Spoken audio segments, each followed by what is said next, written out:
Welcome to Looking at Lucasfilm, the podcast with a different perspective on the world of Star Wars, Indiana Jones, and all of the other entities that George Lucas, Kathleen Kennedy, and Dave Filoni, and the rest of the team at Lucasfilm have dreamed up over the past 40 years. I'm entertainer writer Jim Hill, and my co-host, the one and only Dan Z. He and I are recording this on Wednesday, August 5th. This past weekend was kind of a tough time for Star Wars fans, wasn't it, Dan? Yeah, we're losing a lot of iconic members, not only of the Star Wars community, but just in the world of entertainment. This is true. And first and foremost, we lost Wilford Brimley, who, for Star Wars fans, you remember him as Noah, the grumpy old hermit from, Ewoks, The Battle of Endor. TV movie ran on ABC back in November of 85. And was a sequel of sorts to Caravan of Courage, an Ewok adventure, which also ran on ABC, but in November of 84. And the other gentleman we lost, of course, was Tom Pollock, who was the chairman of the American Film Institute, also former head of Universal Pictures. He was 77 when he passed on Saturday. We're going to get to the important role that Tom played in the formation of the Star Wars franchise in the second half of today's show. But back to Brimley. Now, you've seen, undoubtedly, Battle for Endor, right, Dan? I saw both of them when they actually aired, and that was it. Mm-hmm. Okay. And I know we've talked about this, this TV movie on a previous episode of Looking at Lucasfilm, but what we're going to be talking about today is how Brimley got the role of Noah, and it was kind of a roundabout thing. ILM had been hired by 20th Century Fox to do the effects for Ron Howard's Cocoon. That sci-fi fantasy was shot in St. Petersburg, Florida from August to October 1984. Now, you've seen that one, right? Or... Oh, yeah. Yeah, I mean, it's still a charmer. But George Lucas, he first got to see it in January of 1985. This is when up at ILM, Ken Ralston and Ralph McQuarrie were inserting effect shots into Cocoon. And George, looking at the raw footage, noted two things. Wilford Brimley, even though he was only 49 when he shot Cocoon, had a real gift for playing grumpy old men. And Ron Howard was obviously skilled when it came to mixing, complicated effects work and grounded performances with his actors. So this is why even before Cocoon opened in theaters in June of 85, George reached out to Brimley and offered him the opportunity to play Noah in Ewoks, The Battle of Endor. Brimley said yes, and by May of that same year, he was on set up in the Redwoods around San Rafael. Kind of interesting. It was a fairly lengthy shoot for a TV movie. Warwick Davis, who played Wicket the Ewok in 1983's Return of the Jedi, 1984's Caravan of Courage, and 1985's Battle for Endor, told Starlog magazine that he was on set for 7 weeks starting in May. And then after a several-week pause in production, was back on set shooting additional scenes for the Battle of Endor. And what I kind of find interesting about that, Dan, is that's kind of how Marvel Studios operates these days. I mean, they'll shoot the script, they'll do a work in progress, cut of the film, eyeball it and go, okay, we need a couple of additional scenes, or we need to reshoot that. And here's George doing, with that exact same battle plan, only back in the mid 80s. Man, always ahead of his time. He was.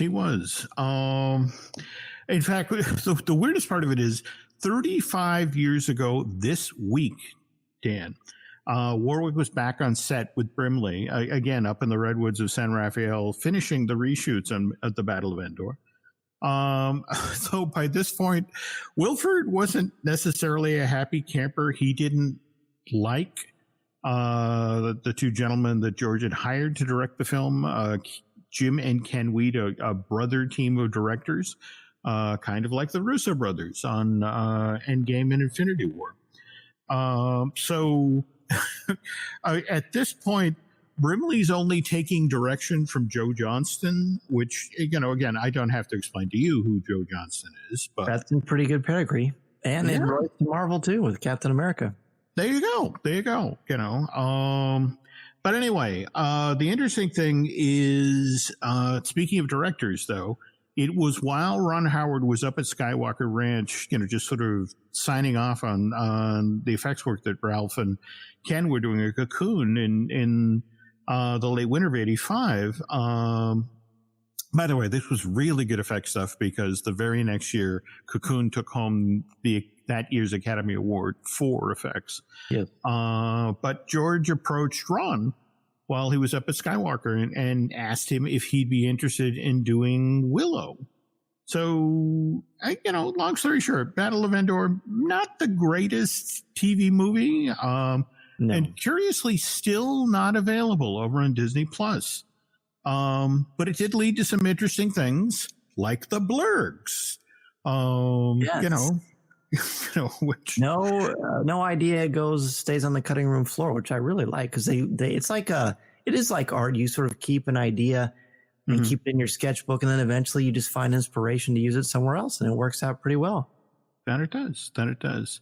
Okay, so let's see what else has gone on since we last recorded. We've got Comic-Con at home, July 22nd through the 26th. Which was kind of a whimper, really. Well, I thought that as well, but I wanted to be sure to mention, in fact, because you can go, this panel's available for viewing online right now. There was a panel for Dr. Afara. Can I get that name right again? Afra. Why can I not remember this? I love the comic books, and I've been wanting to make time for this, but the audiobook original, they did an hour-long panel on the production of that. But that seems to have been, the only thing that went on. And, I just remember you telling, that wonderful story about, what was it, July of 2018, when you were actually in room 6 BCF for what was supposed to be just the 10th anniversary of Star Wars: The Clone Wars, and then you guys got a whole lot more news. An explosive moment where there was buzz about different things going on and what they were going to do and what they might continue with. And then when they showed the initial montage, I remember talking about this on Looking at Lucasfilm, but when they showed the initial montage, I thought, well, this is just some nice new stuff they recorded just for everybody at San Diego Comic-Con, but then it turned out to be the brand new thing. That place is as electric as an environment that I've ever been in the world of fandom, and it was unbelievable. I videoed everybody's reactions and got thousands and thousands of views almost instantaneously. It was just really special. And the nice thing was that Ashley Eckstein and a number of the cast were there, and they were all very, very touched. And Amy Ratcliffe, who of course now is a big-time Star Wars author, she is a huge Clone Wars fan, and she was moderating the panel. She didn't know that was going to be the big announcement, and she burst into tears. It was really emotional. Oh my God, I didn't know that part of the story. Oh, that's great. I guess something else we should mention that they did panel tangential to Star Wars, but they did a presentation on the Lucas Museum of Narrative Arts, which this $1 billion project is still supposed to open in 2021, Dan. We should probably start talking about this. Let's do it.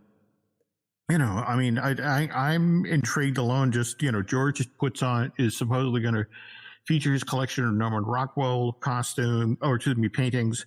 And likewise, there's supposed to be a fairly sizable Star Wars exhibit in this, but it's 300,000 square feet. I can't imagine.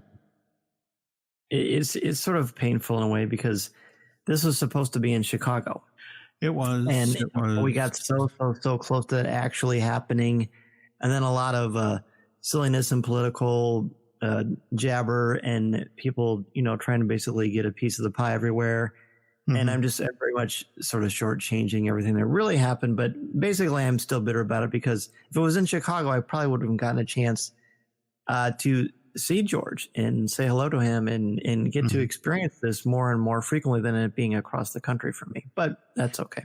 They didn't ask me.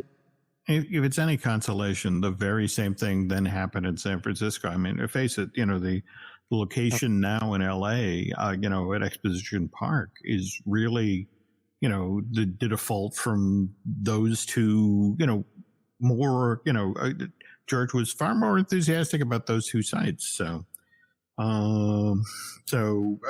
but again, we'll catch it when it's out in LA, when it opens in 2021, though I suspect that the early 2021 opening was previously announced, I think it's sliding a little bit further into probably not on the table. Yeah. So the other thing, frankly, I was kind of surprised about coming out of Comic-Con at home was you would think that Disney and Lucasfilm would have taken, advantage of the captive audience, so to speak, everybody who was, tuning in from home to use that to hype season 2 of Mandalorian, which, by the way, I don't know if you heard the earnings call, just yesterday, but they confirmed that, season 2 starting in October. Don't you think they saved any announcement to wait until the week that Star Wars Celebration was supposed to happen, and maybe then we'll get something? That makes sense. I mean, that'll be pretty soon. Yeah. In fact, I actually had a section about Star Wars Celebration in the original show notes for tonight, and I actually cut it out because it was too painful. It's just, I was really looking forward to that. They're really looking forward to you and I going to Star Wars night and the whole schmear, and that's not happening this year. So, but I guess means that when it actually does, it'll be that much better. There you go.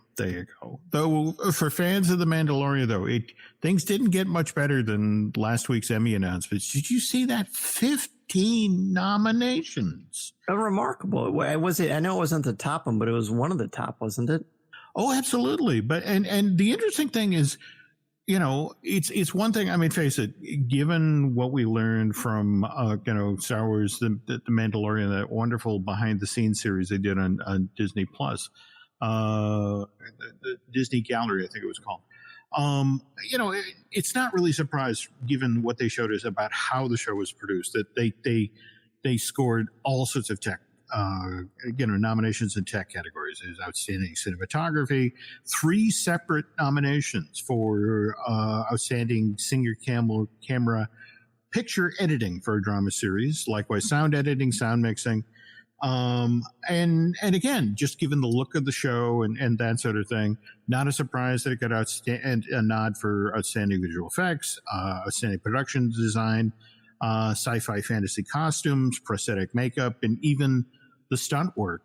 But I have to admit, given they had that wonderful episode of Disney Gallery, The Mandalorian, about how the music for the show came together, it was really sweet to see that Ludwig Göransson scored a nomination for outstanding music composition. And I would love to see that one. And I wish we would have gotten a little more acknowledgement of the acting and the storytelling side, but we really didn't get that. Well, no, but we did get Taika Waititi, for his voice work on IG-11, and Giancarlo Esposito. I mean, he did get outstanding a nomination for outstanding guest star as Moff Gideon. Very true. And I guess being nominated for best drama is pretty glorious, of course. That is huge. Pablo Hidalgo even acknowledged that on Twitter, and he doesn't really comment on Star Wars very much on social media anymore. Yeah. I mean, so that for the season 1, for on a newly launched subscription streaming service. I mean, yeah, I know from conversations with folks at Disney and Lucasfilm, they are just thrilled that it got this level of recognition, and whatever they win, they are certainly using it to hype season 2 of The Mandalorian. But by the way, it's worth noting that the two TV movies that we talked about, if this won't be Lucasfilm's first Emmy. They actually took home Emmys for visual effects on Caravan and Courage and the Battle of Endor. Likewise, they also took home two daytime, the Star Wars, the Clone Wars, took home two daytime Emmys for Outstanding Special Class Animated Program. That was in 2013 and 2014. And I also wanted to mention that among the nominations they didn't win for was one for Mark Hamill, who in 2015 was nominated as Outstanding Performer in an Animated Program for his vocal performance as Darth Bane in Sacrifice, which was, season 6, episode 13. And I wanted to mention that because, Dan, I so enjoyed your most recent Teaching with Star Wars column. Thank you. It's been such a strong series. In fact, the one that immediately preceded this, the one about Leia and her empathy and acceptance in Return of the Jedi, but this one about Yoda, and especially the version of Yoda that we see in Clone Wars, and again, 900-year-old character who is still willing to learn, and there's this amazing story that's told over 3 episodes. What is it? Voices, Destiny, and Sacrifice. Yes. But this is also where we get, Mark Hamill doing Darth Bane. And again, it's a great performance by him that's, honestly, such an amazing contrast to his work as Luke Skywalker. It is glorious, and he always does things sort of against type. I mean, I guess he was the voice of Chucky. That's certainly as far from Luke Skywalker as you can get. Yep. What I like about continuing to write these things, and I'm very grateful to Lucasfilm and continues to have me do them, is that I get to explore not only what it means to be a teacher, what it means to learn, what it means to change your point of view, to sort of swallow your pride, or as you acknowledged, even though just because you're a teacher doesn't mean you stop learning and stop growing. And I think that's really important. And I think you're really like the one coming out next week too.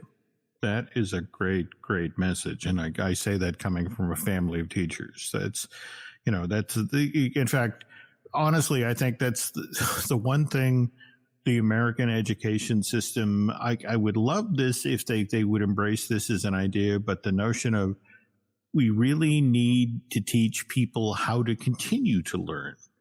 You must be a lifelong learner to be a successful educator, in my opinion.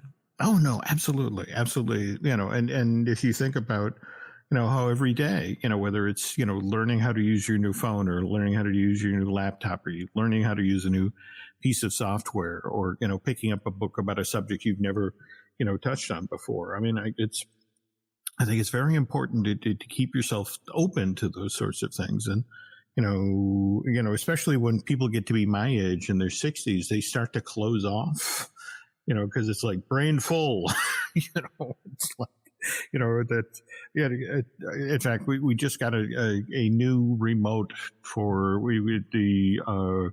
they came in and changed all the units here at the house, and I now have to learn how to use a brand new remote. And that's fun. Oh yes, Nancy's going to take me out back and hit me in the head with a rock and bury me at some point, because it's just sort of like she's the intelligent one in the house. I'm the one who's where is the on switch? So, but at the same time,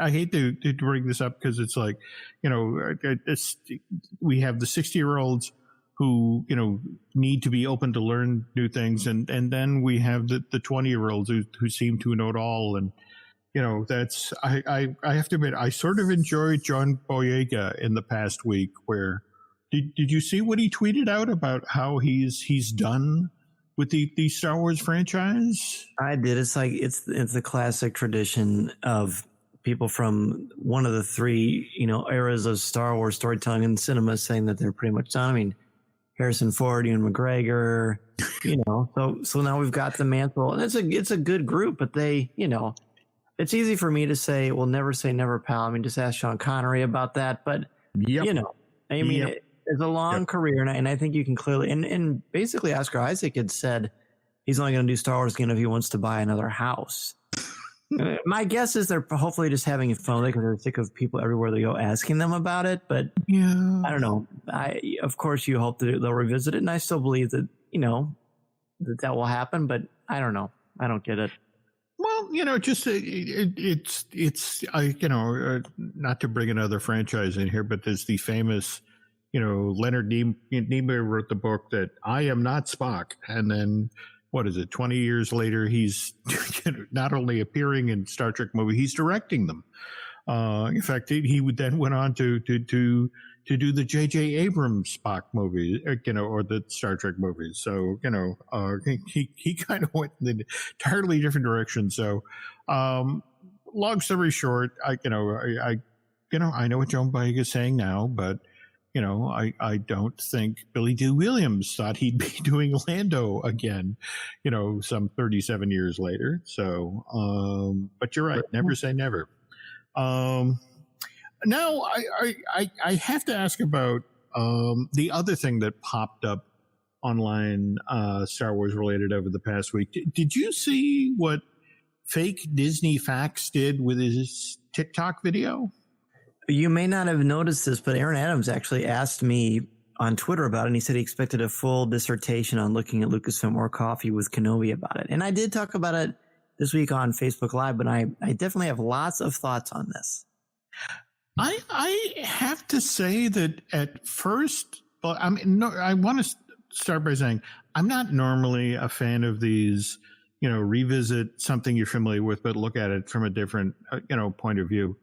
But I actually think some of this has merit, I mean, if you take, for example, rather than calling episode 1, The Phantom Menace, The Rise of Skywalker, and it's like, well, yeah, we do get to see little Anakin Skywalker and come into some of his powers. And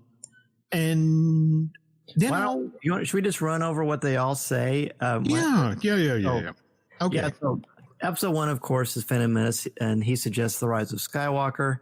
Mm-hmm. Episode 2 is Attack of the Clones. He suggests it's Revenge of the Sith, because the Sith actually come back at the end under the guise of Darth Tyrannus. Mm-hmm. Episode 3 is Revenge of the Sith, but he says it should be Attack of the Clones because that's when they attack after Order 66. Mm-hmm. Episode 4 is A New Hope, but he says that should be Return of the Jedi because Luke is back in the fold after being, a child when we last saw him. A baby, in fact. Episode 5 is Empire, and he says it should be The Force Awakens because, well, I guess that's pretty self-inherent. Episode 6 is Return of the Jedi. He says it should be The Last Jedi because Obi-Wan and Yoda are gone. Episode 7 is Force Awakens, and he says it should be The Empire Strikes Back because we get the rise of the First Order. Mm-hmm. Episode 8 is The Last Jedi. He says it should be A New Hope because of Rey. And then episode 9, he says should be The Phantom Menace instead of The Rise of Skywalker. So tell me, so you think it's got some merit. And I do think there's some clever stuff here, particularly some of the stuff towards the end. Mm-hmm. But the reason that this doesn't work, and I do applaud this young man for doing this because I think it was fun, it was clever, and I think he probably did it tongue-in-cheek too, but I don't know that for certain. Mm-hmm. But the problem with this is that none of these titles that are re-switched are really encompassing the overall story. Episode 1 should be The Phantom Menace because the whole thing is about Palpatine slowly growing behind the scenes. It's so subtle that first it wasn't really clear why it was called The Phantom Menace. Mm-hmm. I think that was pretty slick. Shouldn't be The Rise of Skywalker because Anakin Skywalker shows up and says yippee and flies around in a Naboo starfighter, but doesn't really do that much. Episode 2 should definitely be Attack of the Clones because that is when they first attack at the end of the Battle of Geonosis. It shouldn't be Revenge of the Sith because there's no revenge. They're not getting back. They don't do anything that is revenge worthy for the level of the Sith. Episode 3, Revenge. They're flipped on here. So episode 3 should be Revenge of the Sith because the clones, yes, they attack, but it's much, much more significant to the overall story that the Sith do actually get the revenge and wipe out the Jedi. And I could go on and on this, but essentially these titles, the original titles, and I will grant you the Attack of the Clones is the weakest of all of the actual titles, but none of them are including in what's most important to the story. Episode 9 shouldn't be the Phantom Menace because he's not a phantom. The entire galaxy knows it's Palpatine because he literally broadcasts it from some weird frequency that has not been around. Interesting point. I can literally for 15 more minutes. No. Okay, again, I always enjoy your insight, and coming from both your English teaching background as well as fandom. I mean, I love the Venn diagram here, but I have to admit, playing sort of slippy slidey with which title is attached to which film. What really comes across here is they really did deliver on the serial titles. I mean, these, if you look at them sort of stripped away from their films, they do have a lovely 1930s, 1940s quality to them, and remember, that's, the Buck Rogers and the Flash Gordon, serials are what, inspired George back in the day to do this. So I don't know. It was a fun exercise that I think, again, to applaud fake Disney facts for, just making us look at it different and realize, having some fun and in contributing to the conversation in a positive way. I love it. Okay. Well, all right, folks, we're going to take a quick break here, and then we get back. As promised, we're going to talk a little bit about Tom Pollock and his part in the creation of the Star Wars franchise. Getting ready to step into your career era? Set yourself apart with Adobe Creative Cloud Pro for students. Hone your skills with apps like Photoshop, Illustrator, Premiere Pro, and more, powered with the latest in creative AI. Students save over 55%, so you can build a portfolio you're proud of. Launch your future with Adobe Creative Cloud Pro for students. Visit adobe.com/students to learn more. This podcast is brought to you by Carvana. Carvana lets you buy your next car on your terms. Explore a massive inventory online, filter for what matters, and find your perfect match. Then choose delivery to your home or pick it up at one of Carvana's iconic car vending machines. Every car also comes with a 7-day money-back guarantee, so you can make sure it's the right fit. Buy your car on Carvana. Delivery or pickup fees may apply. Limitations and exclusions may apply. See our 7-day return policy at Carvana.com. Carvana. And we're back. By the way, again, I guess a gratuitous plug here. Dan, again, my co-host here, is a soon-to-be published author of the Star Wars book, which he co-authored with Cole Horton and Pablo Hidalgo. It's still slated to hit store shelves on October 20th, right? It sure is. As far as I can tell, it's full speed ahead. Okay. But it's 224 pages of Star Wars goodness, folks. But if you can't wait till then, just yesterday, a brand new Star Wars book came out, Poe Dameron Freefall, written by an Alex Segura. Is that correct? I think that's right. Yeah. Okay. I was wondering, again, I realized you get sent all of this stuff. Did you manage to check this book out? Because it's, what about the adventures of a young Poe Dameron, right? Yeah, I have the audio in the actual book itself, and it basically goes over him and explains his relationship with a lot of the people we meet from The Rise of Skywalker, including the character portrayed by, oh my gosh, Felicity, what's her name? Why can't I think of her name? Oh, Zuri. Zuri Bliss is the I can't think of the actress. We'll grade in a curve here. You got the Felicity part. I think she actually starred in the show Felicity. Which of course means happiness. I would be happy if I could remember her name, but that's okay. That's okay. But again, a good read, that offer any insight. It's good. I'm a little, Poe Dameron, I've become a little bit lukewarm on, pun intended, ever since The Rise of Skywalker, because I think his characterization was drastically different from the other films. But this at least makes an attempt to explain sort of why this place and his old association as part of his kryptonite. So it's fun. It's fun. Okay. All right. Well, again, if you're looking for something to read till the Star Wars book shows up, to check out Poe Dameron Freefall. Anyway, again, top of the show, promised to talk about Tom Pollock, the chairman of Universal Pictures, as well as the American Film Institute. But that was back in the 1990s and 2000s. Back in 1971, Tom was just a lawyer. To be specific, he was George Lucas's lawyer. And his client had a very unusual request when it came to his next production deal with a major studio. Okay, the following I pulled from an interview that Pollock did in 2015 with Deadline. In fact, evidently, this was part of the lead up to Force Awakens. People were drilling down into the history of the Star Wars franchise. And Tom, as the story picks up, it's 1971. I became George's attorney. He had just done THX 1138 with Francis Ford Coppola for Warner Brothers. It's an extension of the short he did at USC. And so the first deal that Tom helps negotiate for George, 2-picture deal with United Artists, and it calls for George to write the script for American Graffiti, and then to also write an untitled science fiction film in 9 parts. And Tom goes on to say, swear to God, this was in the contract. I know this because when Skywalker Ranch was built, George had a time capsule buried, and one of the things I put in there was that contract, along with the Articles of Incorporation for Lucasfilm. Anyway, moving forward here, William Huck and Gloria Katz write the screenplay for American Graffiti with George. And when they turn it in, David Picker, who was the then head of United Artists, passes on the project. And David, also, passed on the second film as well, that science fiction film in 9 parts. So the Huck Katz script for American Graffiti goes to Universal.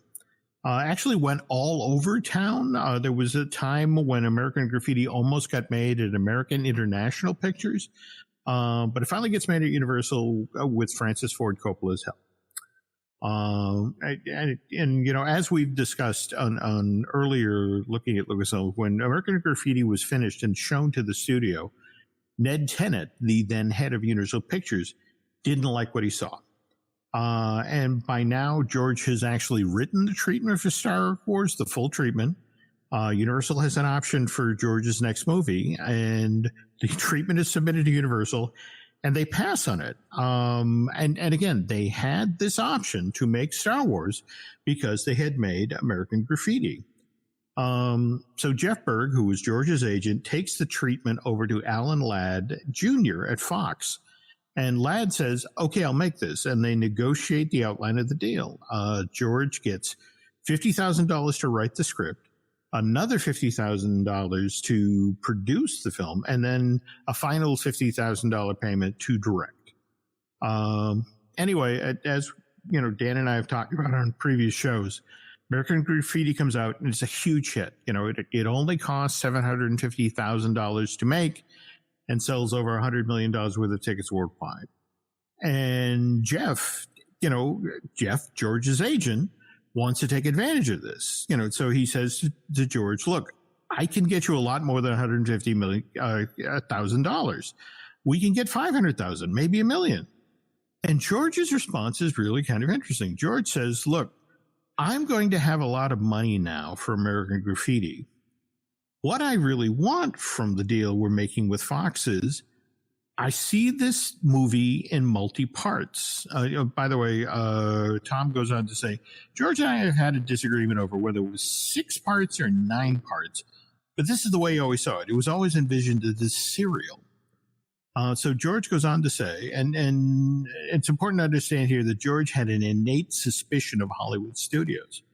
So the worst thing that can happen to me is I couldn't make the sequel, or I couldn't make the rest of the series if the first one worked.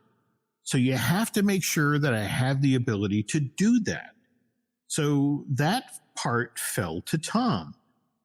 So instead of taking more money or other things, George used the success of graffiti for that. Tom goes on to say, I want to emphasize that none of this was because George knew that Star Wars was going to be so successful. It was all about, I don't want to have to not have the ability to make the movies I want to make and then have it get lost in what today is known as development hell. So in the negotiations that were going on with Fox, they drew up a contract with Fox's head of business, a gentleman called Bill Ilmerman, and, Tom, wrote her on the contract. And we came up with an agreement that George would retain the sequel rights. Not all of the stuff that came later, mind you, just the sequel rights. And Fox would then have the first opportunity and the last refusal rights to make those sequels. And, you gotta, again, looking back, so this is almost 50 years ago now, Dan.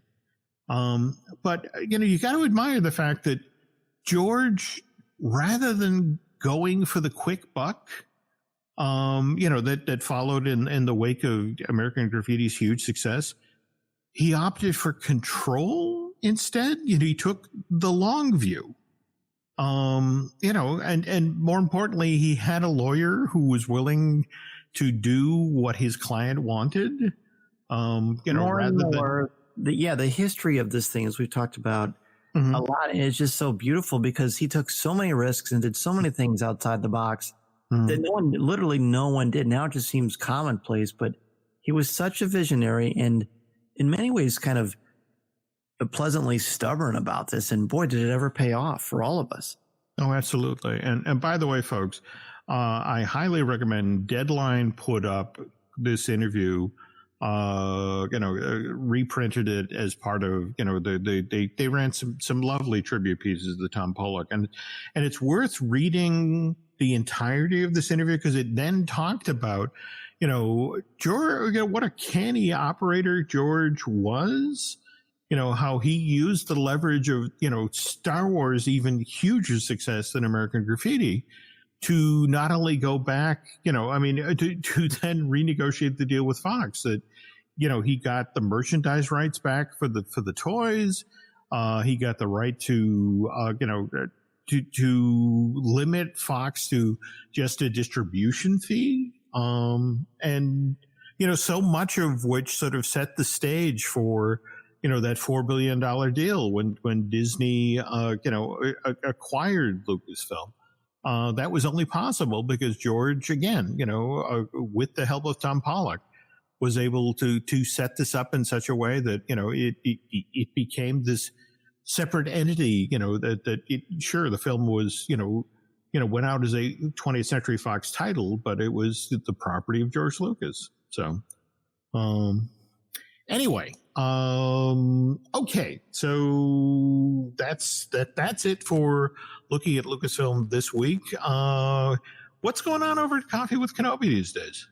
Well, our newest show, we had Ahmed Best, the actor behind Jar Jar Binks, and the host of Star Wars Jedi Temple Challenge, which just wrapped up its first season on YouTube, and he was unbelievable. I mean, a true gentleman and a scholar. His knowledge of etymology and storytelling and education was just really inspiring to me. We really had the best time conversing, and I think people will love listening to it if you haven't done so already. And on our Patreon show, CWK Pour Over, if you want to be a member of our CWK Alliance, you can certainly go to our Patreon page. And we are wrapping up our top 15 fictional characters of all time, so be sure to check it out. Okay, we talked about this on the last show. Who has recently been added to the list? Let's see. So I believe the time of this airing, 6 through 10 have shown up, but I have 2 Star Wars characters in 6 through 10, and one of them will be a big surprise. That's what I'll say. Okay. One for the world of literature, a character created by Mr. Mark Twain. Oh, okay. All right. Love me some Mark Twain. I wanted to, again, you've talked previously on the show about your affection for Solo, A Star Wars Story. I was actually down my mom went into the hospital for a couple of days. I hope she's okay. Oh no, she's out now. She's back to her usual, but it meant that somebody had to sort of step in and watch my dad for a couple of days. So I was down in Massachusetts for 4 days dad sitting. And over the process, I want to say it was either TNT or TBS showed Solo, a Star Wars story. Yeah, I think it was TNT. Okay. My dad had never seen Solo, a Star Wars story. He didn't get out to theaters to see it. So it's, let's watch this. And he really enjoyed it. And actually, this is only the second time I've seen the film. And it actually holds up fairly well. It's great. It's just a fun, entertaining romp. I don't know that it necessarily says anything important, but it doesn't always have to. It's just an entertaining, fun movie with great effects and some great performances. Oh, I agree. But at the same time, after watching it, rather than on a movie screen, on a television, I have to admit that, my enthusiasm for this rumored continuation of Solo as a Disney Plus project, I think it could work, in that setting. So it would be interesting to see it go forward. Anyway, okay, so we talked about Coffee with Kenobi. What about on the Patreon side? What's going on there? Well, like I said, that's where we do our top 15 fictional characters, and we're about to wrap that up. So I'm looking forward to seeing what everybody thinks. And the fun part is on our Patreon message board, people are typing in and adding their top 15 favorite characters as we move along. So everybody's literally a part of the show. And forgive me for asking, anybody at a Catch-22 Yossarian, maybe? No. Okay. All right. Sorry. You want to find out. Okay. We'll definitely have to check this out. And speaking of other stuff, you folks want to check out here at the Jim Hill Media Podcast Network, we have a bunch of shows as well. We've got Disney Dish with Len Testa. We've got Marvel Us Disney, which I do with Aaron Adams, the gentleman who does all of the editing here. We also have Fine Tuning with Drew Taylor, your good, close personal friend, Dan. That's my favorite fictional character. We also have Universal Droid with Dustin Fuse. In fact, we're going to be knocking on a show with that over the next couple of days. And likewise, we'll be working on a new I Want That with Shelley Valladolid. Tell you what, folks, if you could do Dan and I a favor, if you could head over to iTunes and rate and recommend not only this show, Looking at Lucasfilm, but also Coffee with Kenobi. That helps send additional ears and eyes our way. On the other hand, if you really, really, really like what you listened to tonight, if you could head over to Bandcamp to subscribe, that then makes it possible to pay for copies of the Star Wars book by Dan Z and Cole Horton and Pablo Hidalgo coming out on October 20th. I think that's enough plugs for tonight, Dan. Let's see. Oh, speaking of plugs, all right. Again, half the fun of Twitter these days is following what Dan's up to. And again, how is it they find you on Twitter, Dan? You can find me on Twitter at Mr. Zehr, MRZEHR, and you can find Coffee with Kenobi all over social media. Be sure to like us on Facebook, subscribe to our YouTube channel, and find us on Instagram and Twitter as well. Perfect. And Nancy wants me to remind you that you can find us on Twitter and Instagram as Jim Hill Media and over on Facebook at jimhillmedianews.com. Anyway, again, folks, like I said, if you enjoyed the Tom Pollock thing, please head over to Deadline. The full interview is there. And it's again, this guy had a huge part to play in the history of Star Wars. And speaking of the history of Star Wars, hopefully we'll be back with more stories on the next podcast. So till then, take care, folks.